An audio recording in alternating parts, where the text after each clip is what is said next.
Hello and welcome to Rajya Sabha Television. You're watching The Big Picture with me, Frank Razam Pereira. Facial recognition has become a cause for concern in Western democracies. The European Commission is considering imposing a 5-year moratorium on the use of facial recognition technologies in the EU. In the United States, municipalities have passed or are considering passing prohibitions. India, however, is rushing to adopt public facial recognition. Facial recognition systems have been active at several major Indian airports, including the Delhi airport. These systems at airports have been installed under the DigiYatra initiative. Telangana's Election Commission piloted a facial recognition app in its civic elections on January 22nd and claimed that it could address the issue of voter impersonation. Facial recognition is a biometric technology that uses distinctive features on the face to identify and distinguish an individual. From the first cameras that could recognize faces in the mid-1960s up to now, facial recognition has evolved in many ways. From looking at 3D contours of a face to recognizing skin patterns. With machine learning, the technology has become capable of sorting out types of faces. On this edition of The Big Picture, we will analyze the uses and concerns of facial recognition. Joining me on the program today are J. Sai Deepak, Advocate of the Supreme Court, Anuj Agarwal, cyber forensics and data privacy expert, and he's also Chairman, Center for Research of Cybercrime and Cyber Law. And also joining us on the program is Dr. Vikram Singh, former DGP, Uttar Pradesh. Thank you to all my guests for joining me on this edition of The Big Picture. Anuj Agarwal, I'd like to begin the program with you. Let's first try and understand what facial recognition technology is. How is it integrated into the larger system and how do authorities use it? See, the facial recognition system works primarily on looking at the face through the camera, and then it has a lot of algorithm built in the background using the various kind of softwares to reconstruct using that figure which has come from the camera and is storing it into a database, and then that database can be integrated with any kind of a software which may involve security as well as, for example, you want to provide some banking services or maybe election commission, or you want to provide some service at the airport. So that is the way it is working.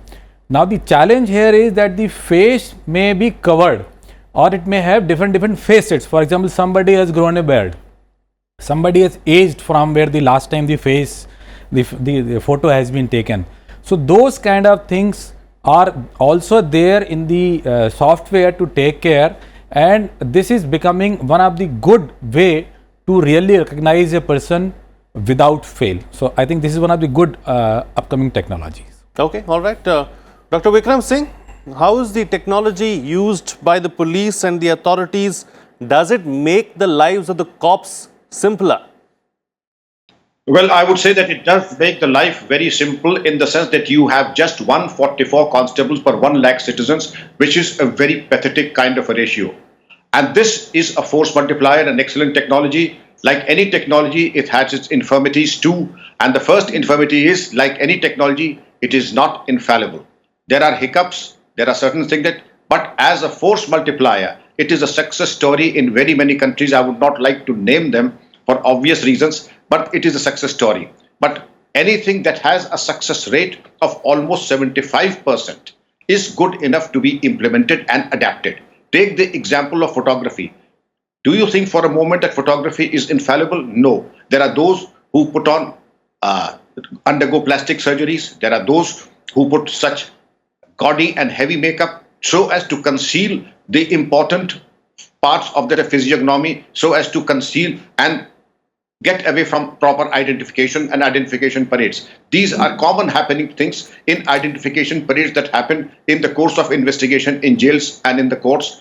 Therefore, I would say that this, like any other system, is one of the very good systems that we have at hand. It does not require too much of manpower. It requires not regular upgradation. Once the technology is in place, the manpower trained, I feel that it is very good without much of human interface and much of human handling.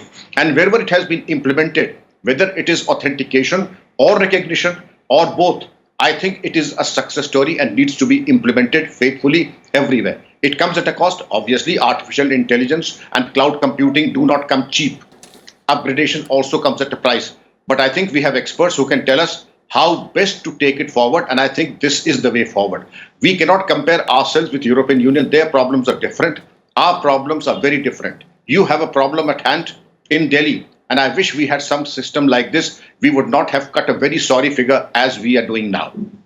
Okay, that having been said, Dr. Singh, I have a follow-up question for you. You also spoke about how it makes the lives of the policeman far more simpler. But is this the real answer to some of the problems that the entire police force is facing?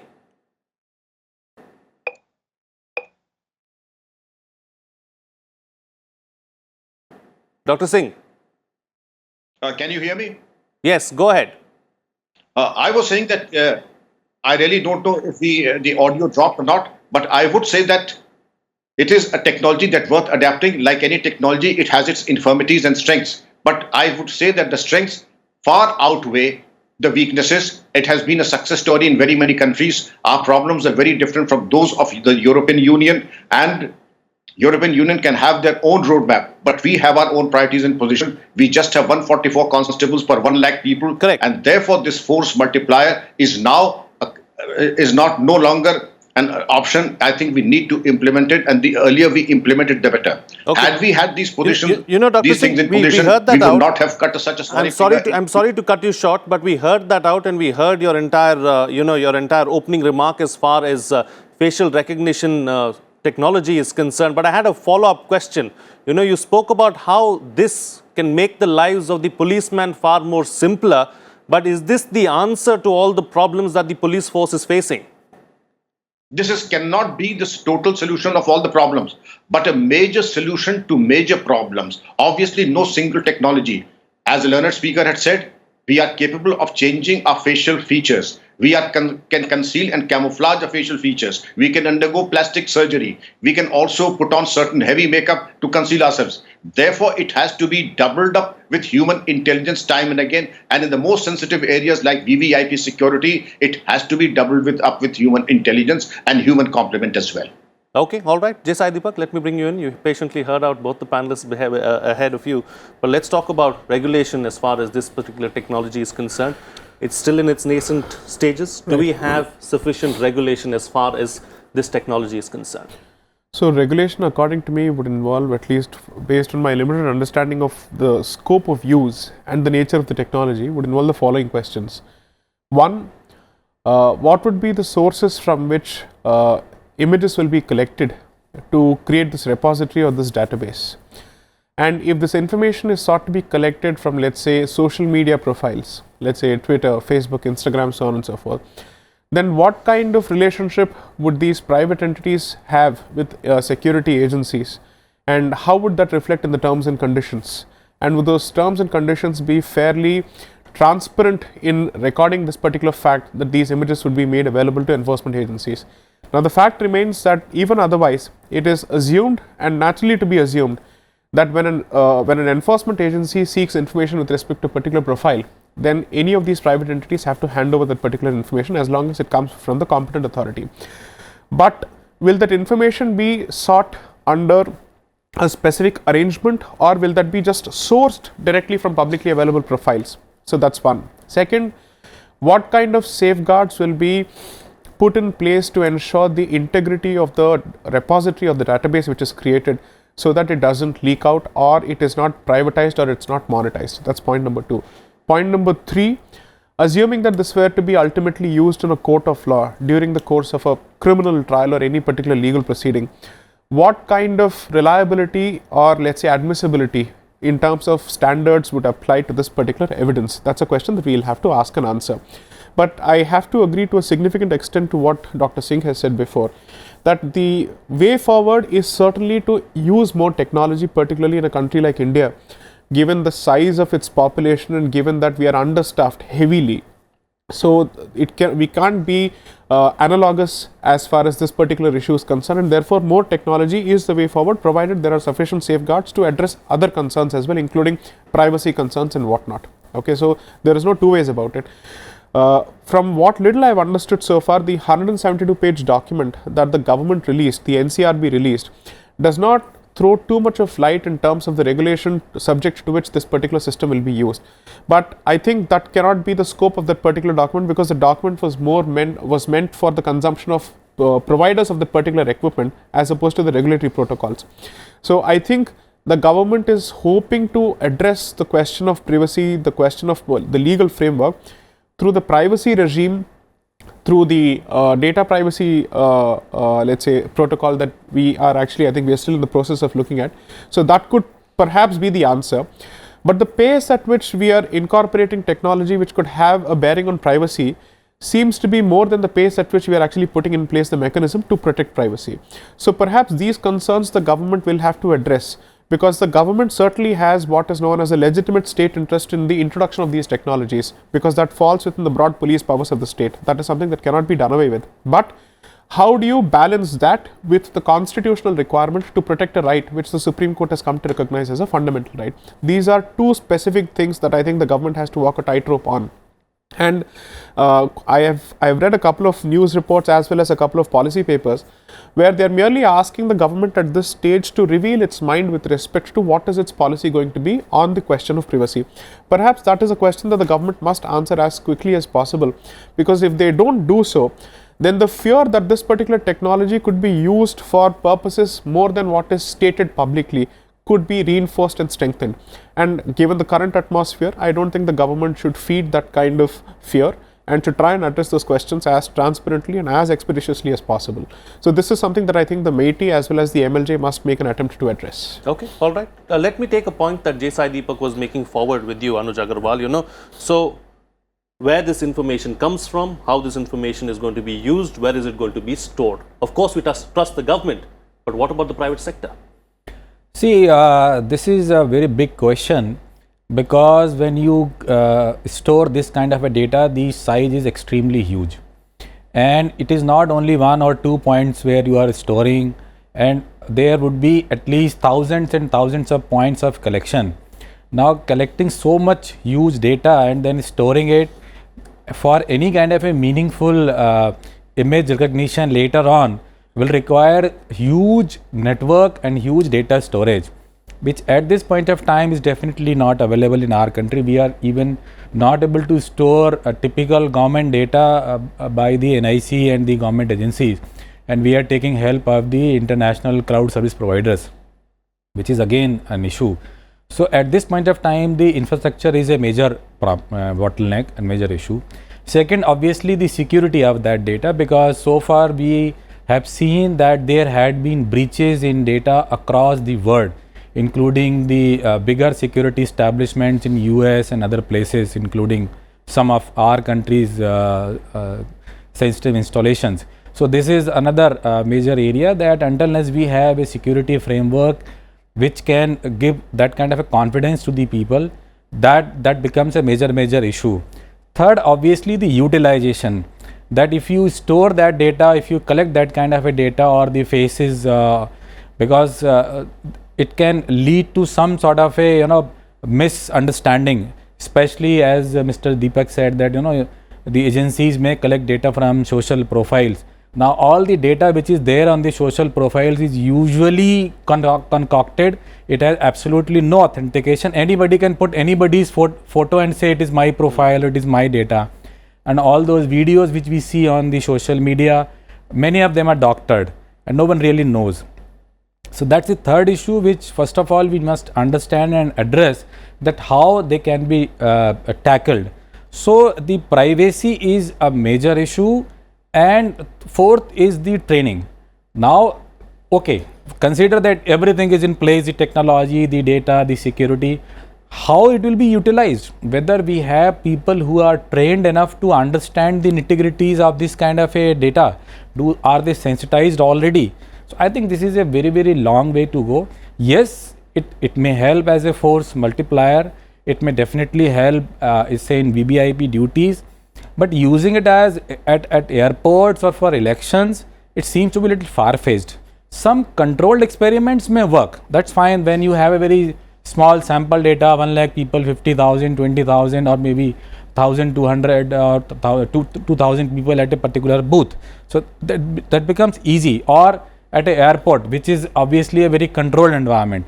But if you are trying to use it at a place like Delhi, which is, which has huge population, moving population, pollution, people moving very fast, people are free to do whatever they want, I think it will take a lot of time, and we just cannot emulate examples from smaller countries like Israel or maybe a country like China. It won't work. So I think we need to be very, very careful, otherwise it will lead to a lot of unnecessary All right. issues. All right, Dr. Singh. So, specific targeting, is that the best way forward? Could that also lead to mass surveillance? Because that seems to be a big question mark and a big, a big issue of contention really, as far as several analysts are concerned. The learned speakers have articulated their viewpoints very, very forcefully, with a lot of experience behind them and with greatest maturity. With due respect to them, I would say that the police application would come after intelligence operations and investigation work. For that, you require pinpointed information. I would say that there's a gangster by the name of Pujara, real life story. Pujara existed in some country and was absconding for many, many years. It was after painstaking, elaborate research, matching of photographs, and also the success story emerges that it was indeed the face recognition and also human intelligence coupled that Pujara was indeed arrested and now is extradited. That is one case. I give you a specific example of Delhi. NCRB has immense and a whole lot of data in respect of communal writers, gundas, rapists, and everyone. If suppose this data is almost 100,000, it will be much, much more than that. And if we program through artificial intelligence, cloud computing, and other tools in the arsenal to work out what is happening in the disturbed areas, I think just a 30-degree facial interaction with the CCTV camera, duly equipped, would give the police very great and significant and important lead, which can be game changers. My simple submission is that this is the technology should be put to training.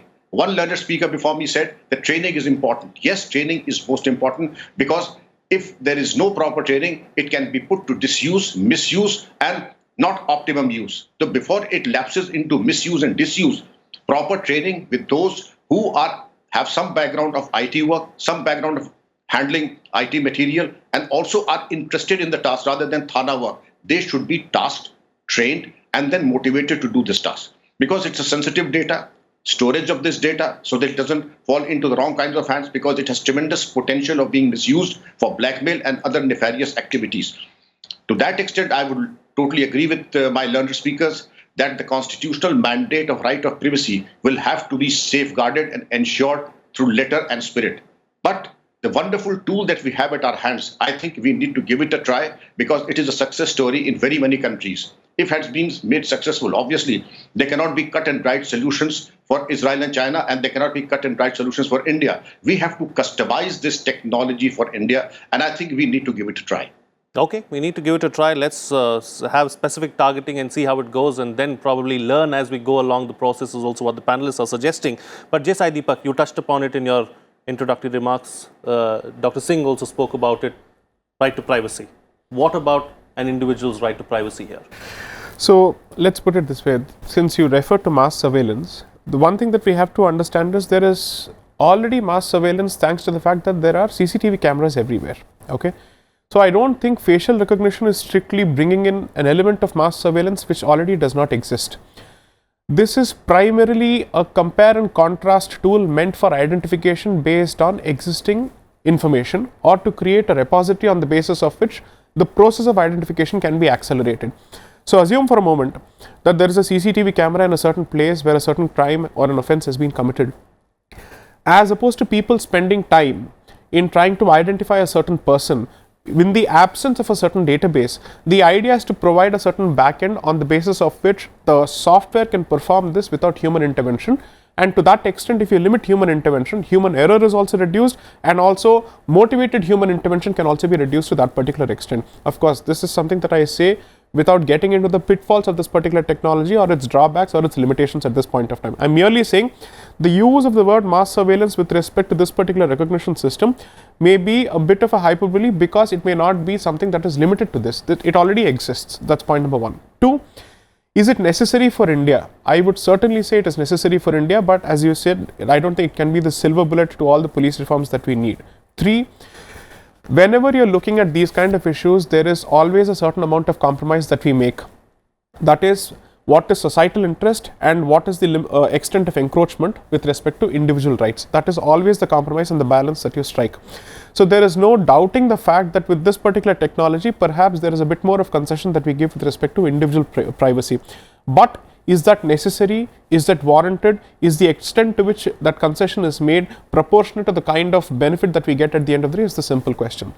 Three, I would certainly caution about one thing. So assume for a moment if it's Israel or China or United States or Europe, fortunately or unfortunately, those countries are in a situation where they are in a position to generate their own vendors, their own technology suppliers, and they have reached that particular stage. I think today China is number 2, or perhaps last year it overtook the United States in the number of patents that was filed with respect to artificial intelligence and machine learning. Yes, it did. If that is the case, we as India are still we rely on foreign suppliers as far as this technology is concerned. To what extent will a foreign entity have access to this information? How do we protect it? And two, whether we like it or not every multinational corporation is necessarily an independent entity. It could be a tool or a puppet in the hands of some other entity. Therefore, how do we protect the Indian interest, both national as well as the individual? That's a question that we have to answer. But I'm not going to let's say downplay the need for this particular technology, or at the very least to start on this particular path to see how much it works. Perhaps the one thing that we can do from the Aadhaar experience is not implement it at such a massive scale that it becomes a fait accompli at a later stage, that we invest so much of money and we are not in a position to take it back. Perhaps we start with sensitive areas, as sir rightly pointed out, start with the targeted implementation, test it for its ability to identify and its error, and then you try and see to what places you can extend the scope of its application. That is something that perhaps they can start doing, as opposed to making it the norm for every kind of offense. Perhaps you start it with certain sensitive installations which are controlled in a certain way to see if it is in a position to handle a controlled flow of population, and then see if it is good for mass application. Until then, perhaps we must approach it cautiously, but nevertheless give it a shot. Okay, all right, time to get closing comments now. Dr. Singh, before I let you go, a closing remark from you on the best way forward. I think it is best to start with the pilot project and evaluate all the strengths, weaknesses, opportunities and threats. Remembering that we had problems with BlackBerry, we still have problems with Facebook and WhatsApp. Then before we venture into the unknown territory with IBM, Google and Amazon, who are probably the fittest vendors as of now, let us hasten slowly. And before we adapt any technology, there are obviously hazards and also advantages. Let us go in for a proper roadmap. Hiccups are going to be there, but at the same time, the country needs the state-of-the-art technology. Okay, all right. Anuj Agarwal, as far as this at the end of the day, it's technology, artificial intelligence. We are lagging behind really as far as artificial intelligence is concerned. How do we take this along in the right way? I think, as you very rightly said, we are lagging, but we have the potential. We are the biggest IT workforce in the world.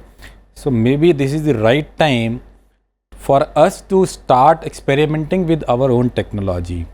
So far we haven't done it, and in terms of social media, we are having so much of a problem getting data.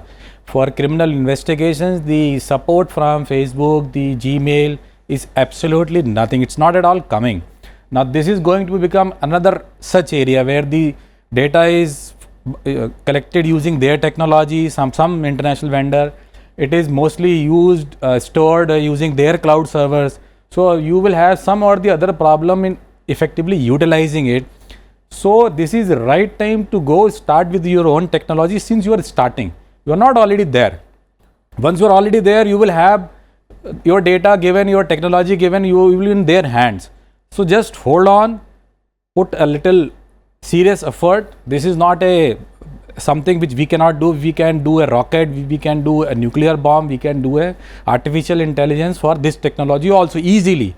So I think this is the right time. We do it, we develop our own technology, we put our own servers, storage servers, and then go whole hog, use it. So with our own experience, as we mature using this technology with some difficulties, we can make corrective amendments quickly.